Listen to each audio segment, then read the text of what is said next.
If you said a horror movie about a podcast will be bad, then you're absolutely right. Here's my spoiler-free thoughts on the podcast horror movie Undertone. Okay, I might be exaggerating a little bit. It's definitely not a bad movie, but it's definitely not great either. Let's start off with things that I liked, that being the camera work and the sound. The camera work was pretty cool. It had a lot of slow shots where it would twist and turn. It was really creative the way they did it. The best part of the movie is definitely the audio, though, and that's just to be expected from a movie about a horror podcast. The audio really shines in the final scenes of the movie when the credits start rolling and the audio is still playing after. It had my entire theater kind of freaking out because the way it's played, it's a very scary audio.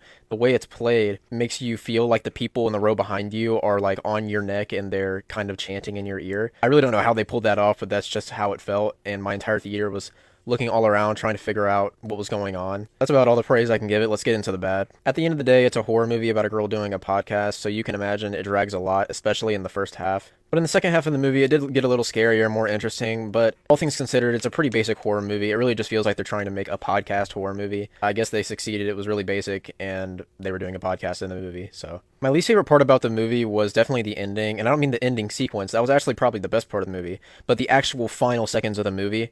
It's stupid and abrupt, and it's not rewarding at all. It makes you feel like you just wasted your time and money. And it was so weird because it was after the last 10 to 15 minutes were the most enjoyable parts of the movie. Overall, a pretty basic horror movie that I was going to give a 5, but I can bump up to a 6 because the audio was just that good.